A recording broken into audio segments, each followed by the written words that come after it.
안녕하세요. 혹시 전기차 타시거나 구매를 좀 고민하고 계신가요? 그렇다면 오늘 이야기 정말 귀 기울여 들으셔야 할 겁니다. 바로 전기차 화재와 그 예방법, 여기에 대해서 좀 깊이 파헤쳐 볼 거거든요. 특히 많은 분들이 좀 걱정하시는 그 배터리 문제랑요. 또 복잡한 법적 책임 문제까지요. 오늘 저희가 참고할 자료는요. 이게 아주 특별합니다. 서초 법무법인 라원의 이창엽 변호사님께서 직접 제공해 주셨어요. 아시겠지만 사법고시 출신의 18년 경력, 베테랑 형사 전문 변호사로 정말 유명하신 분이잖아요. 네, 그 변호사님이 최근에 전기차 화재 원인과 예방법이라는 책을 내셨는데 바로 이 책의 핵심 내용을 바탕으로 이야기를 좀 풀어가 보려고 합니다. 변호사님의 그 날카로운 통찰력 오늘 제대로 한번 엿볼 수 있을 겁니다. 그래서 오늘 저희 목표는 아주 명확합니다. 전기차의 심장, 이 배터리가 왜 때로는 화재 위험성을 가질 수 있는지, 그리고 혹시라도 안타까운 사고가 났을 때 그 책임은 어떻게 되는 건지, 그 핵심을 당신께서 확실히 이해하고 가실 수 있도록 하는 것. 자, 그럼 바로 시작해 볼까요? 본론으로 들어가기 전에 좋아요와 구독, 알림 설정 꼭 부탁드립니다. 자, 전기차 배터리, 이게 엄청난 에너지 덕분에 주행거리가 길잖아요. 근데 바로 그 높은 에너지 밀도가 뭐랄까 양날의 검이 될 수 있다. 이런 이야기 들어보셨을 거예요. 이게 화재로 이어질 수 있다니. 먼저 배터리 자체부터 좀 들여다봐야 할 것 같아요. 종류가 여러 가지라면서요. 네, 맞습니다. 현재 전기차에 제일 많이 쓰는 게 리튬이온 배터리인데요. 그 안에서도 크게 보면 두 가지 방식의 주류라고 할 수 있습니다. 바로 NCM, 그러니까 니켈, 코발트, 망간 방식하고요. LFP, 리튬 인산철 방식이죠. NCM, LFP. 이름부터 좀 어렵네요. 뭐가 다른 건가요? NCM은 그래도 좀 들어본 것 같기도 한데. 높아서 에너지 밀도를 올리는 데 유리해요. 쉽게 말하면 같은 크기 배터리로 더 멀리 갈 수 있다. 이런 거죠. 그래서 고성능 전기차에 주로 쓰이고요. 근데 이게 에너지 밀도가 높은 만큼 열에는 상대적으로 좀 민감할 수 있다. 이런 단점도 있습니다. 고성능인 대신 좀 더 세심한 관리가 필요하다. 이렇게 볼 수 있겠죠. 아하, 주행거리는 길지만 좀 예민할 수 있다. 오케이. 그럼 요즘 LFP 배터리 얘기도 진짜 많이 들리던데 이건 뭐가 다른 거예요? 안정성이 좋다고 하던데요? 네, 정확히 보셨어요. LFP는 NCM보다는 에너지 밀도는 조금 낮아요. 그래서 같은 크기라면 주행거리가 NCM보다는 좀 짧을 수 있죠. 하지만 그 화학 구조 자체가 훨씬 안정적이라서 열에 아주 강합니다. 그러니까 화재 위험성이 상대적으로 낮다는 아주 큰 장점이 있는 거죠. 게다가 코발트 같은 비싼 희귀 금속 이런 걸 안 쓰니까 가격 경쟁력도 뛰어나고요. 그래서 요즘은 그 보급형 전기차나 에너지 저장 장치 ESS라고 하죠. 그런데 LFP 채택이 빠르게 늘고 있는 그런 추세입니다. 이야, 성능이냐 아니면 안정성이랑 가격이냐. 이거 제조사나 소비자 입장에서 고민이 될 수밖에 없겠네요, 진짜. 근데 이 배터리가 그냥 이렇게 커다란 덩어리 하나, 이게 아니라면서요? 이 구조가 또 중요하다고 들었어요. 아주 중요한 부분을 짚어주셨어요. 배터리를 그냥 네모난 상자 하나 이렇게 생각하기 쉽지만 실제로는 굉장히 복잡한 다단계 구조로 이루어져 있습니다. 그 기본 단위인 아주 작은 셀 있잖아요. 마치 AA 건전지 같은 거요. 이게 수백 수천 개가 모여서 하나의 모듈을 만들고요. 그리고 이 모듈들을 또 여러 개 묶어서 차량 바닥에 쫙 깔리는 거대한 배터리 팩 이걸 만드는 방식입니다. 그러니까 셀, 모듈, 팩. 레고 블록처럼 작은 단위들이 착착 조립돼서 큰 구조를 이루는 거군요. 근데 그 아주 작은 블록 하나, 그러니까 셀 안에 모든 게 다 들어있는 건가요? 양극, 음극 이런 거? 맞습니다. 그 작은 셀 하나하나가 배터리의 기본 성능을 결정하는 거죠. 각 셀은 이제 플러스극 역할을 하는 양극, 마이너스극 역할을 하는 음극, 그리고 이 둘이 직접 닿으면 안 되니까 분리해주는 분리막, 마지막으로 리튬이온이 양극이랑 음극 사이를 이렇게 왔다 갔다 할 수 있게 길을 터주는 전해핵으로 구성되어 있습니다. 그리고 이 수많은 셀이랑 모듈들을 전체적으로 관리하고 통제하는 뭐랄까 두뇌 역할이죠. BMS, 배터리 매니지먼트 시스템이라는 것도 배터리 팩 안에 포함되어 있고요. 이것도 나중에 책임 문제에서 중요하게 등장합니다. 와, 진짜 복잡하네요. 근데 이 구조에서 화재는 대체 왜 시작되는 거죠? 여기서 이제 핵심이 바로 그 분리막입니다. 양극이랑 음극이 만나면 이게 엄청난 에너지가 나오면서 위험해지니까 분리막이 이 둘을 철저하게 딱 막아줘야 하거든요. 그런데 만약에 뭐 외부 충격으로 배터리가 찌그러졌다거나 아니면 제조 과정에서 들어간 아주 미세한 불순물 때문에 내부에서 문제가 생겼다거나 뭐 어떤 이유로든 이 분리막이 손상돼서 양극이랑 음극이 직접 딱 만나게 되면 이걸 바로 내부 단락, 숏 서킷이라고 부릅니다. 내부 단락? 전기로 치면 플러스 극이랑 마이너스 극이 보호막 없이 그냥 딱 붙어버리는 거니까 순간적으로 막 엄청난 스파크랑 열이 팍 발생하겠네요. 바로 그겁니다. 그 순간적인 단락 때문에 셀 내부 온도가 아주 급격하게 치솟기 시작하는 거죠. 이게 바로 전기차 화재의 가장 흔한 시작점 중 하나라고 볼 수 있습니다. 그리고 또 외부 충격 때문에 전해핵이 새어나와도 문제가 될 수 있고요. 자, 그럼 여기서부터가 진짜 좀 공포스러운 부분인데요. 전기차 화재 이야기할 때 절대 빠지지 않는 단어, 열폭주. 이게 도대체 뭐길래 그렇게 위험하다고 하는 건가요? 열폭주, thermal runaway. 네, 단어 그대로 열이 제어가 안 되는 상태로 폭주하는 현상을 말합니다. 방금 말씀드린 그 내부 단락이라든지 아니면 과충전, 외부 충격 같은 걸로 배터리 셀 하나에서 과도한 열이 발생하기 시작하면요. 그 열이 바로 옆에 있는 셀로 또 그 옆 셀로 마치 도미노처럼 순식간에 퍼져나가면서 온도가 그냥 걷잡을 수 없이 치솟는 연쇄 반응입니다. 도미노처럼 번진다니. 와. 그 과정이 구체적으로 어떻게 진행되는 건가요? 좀 더 자세히 설명해 주실 수 있나요? 네, 그 이장엽 변호사님 책에서도 이 과정을 아주 상세하게 설명하고 있는데요. 크게 4단계 정도로 볼 수 있습니다. 첫째는 초기 발열 단계입니다. 어떤 원인이든 간에 특정 셀의 온도가 비정상적으로 막 올라가기 시작하는 거죠. 둘째는 분리막 손상. 온도가 대략 한 130도에서 150도 이상으로 올라가면 그 플라스틱 계열 소재인 분리막이 녹거나 수축하면서 손상됩니다. 양극이랑 음극을 막고 있던 벽이 그냥 허물어지는 거예요. 분리막이 뚫리면 아까 말한 내부 단락이 더 심해지겠네요. 그렇죠? 그렇습니다. 그게 셋째 단계, 내부 단락 심화 및 가스 발생입니다. 분리막이 손상되면서 양극과 음극의 접촉 면적이 확 넓어지잖아요. 그러면서 내부 단락이 아주 격렬하게 일어나고 온도는 뭐 수백 도 이상으로 확 치솟습니다. 이 높은 열에 배터리 내부의 액체 전해액이 기체로 변하면서 분해가 되는데 이때 메탄, 에탄, 수소 같은 인화성 가스가 엄청나게 발생합니다. 잠깐만요. 그럼 배터리 내부에서 불붙기 쉬운 가스가 막 만들어진다는 거예요? 차 안에서요? 네, 맞습니다. 근데 더 무서운 건요. 특정 종류의 배터리 소재는 고온에서 분해되면서 자체적으로 산소까지 막 방출하기도 한다는 겁니다. 아시겠지만 불이 나려면 연료, 그러니까 인화성 가스랑 산소가 필요하잖아요. 근데 배터리 셀 내부에서 이 두 가지가 동시에 막 만들어지는 정말 최악의 상황이 벌어질 수도 있는 거죠. 와, 진짜 상상만 해도 끔찍하네요. 그럼 마지막 단계는? 설마? 네, 넷째 단계가 바로 발화 및 연쇄 반응입니다. 이렇게 만들어진 인화성 가스가 고온이나 내부 스파크 때문에 발화하면서 화염을 막 내뿜거나 혹은 밀폐된 셀 내부에 가스 압력이 너무 높아지면서 폭발할 수도 있습니다.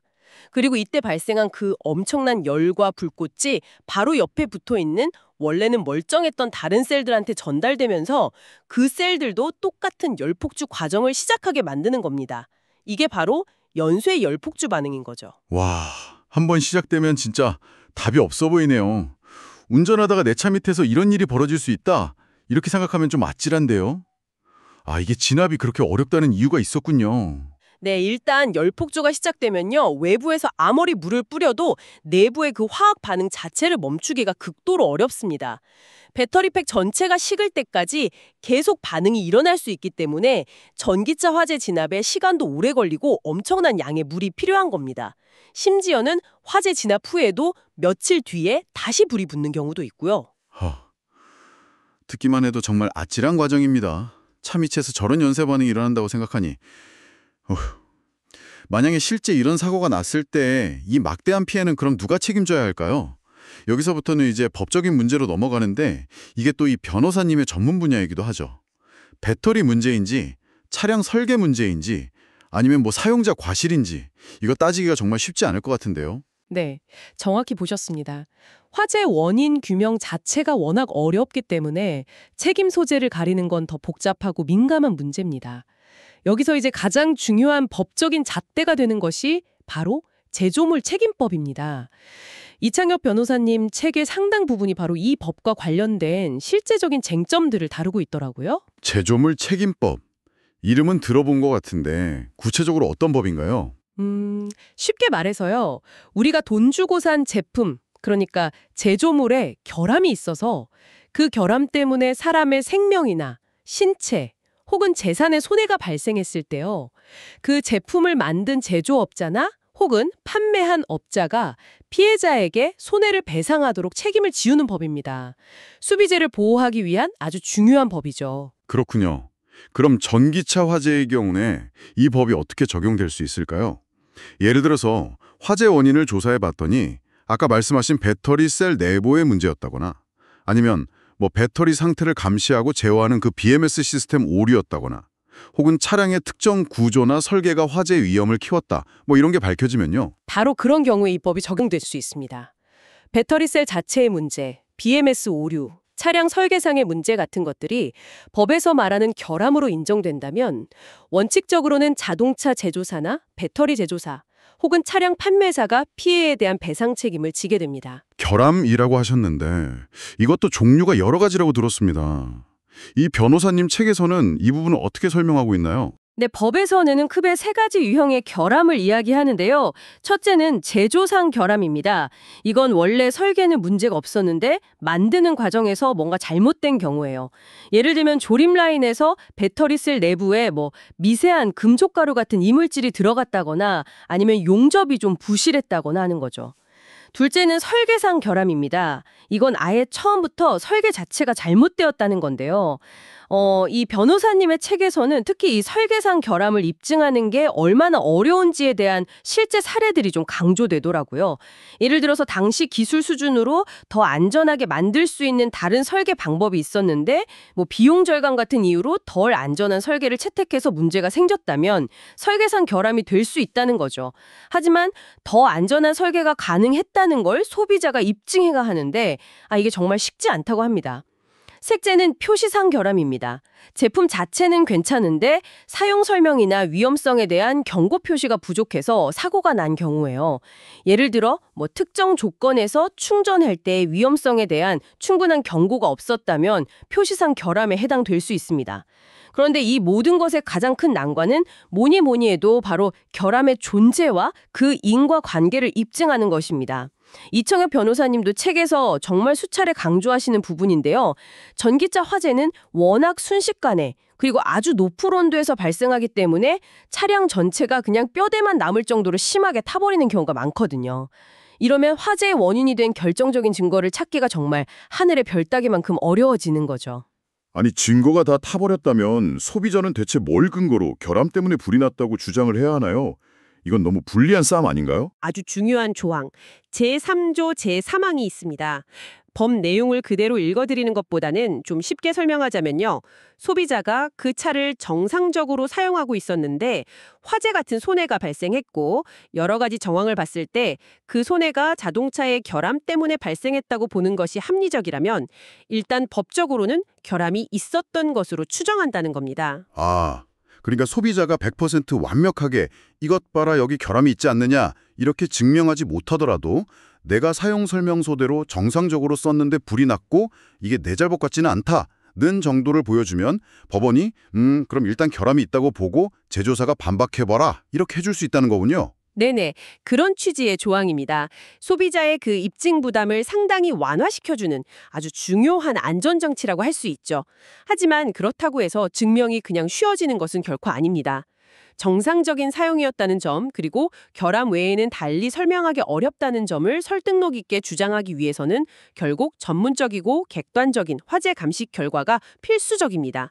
그래서 사고 초기부터 제대로 된 감정을 받는 것이 무엇보다 중요하다고 이 변호사님은 강조하십니다. 하지만 제조사 입장에서도 소비자가 충전을 잘못했다거나 임의로 개조했다 혹은 사고 후에 관리를 소홀히 했다 이렇게 주장할 수도 있지 않을까요? 정상적인 사용이라는 걸 입증하는 것부터가 만만치 않을 것 같은데요. 정확한 지적이십니다.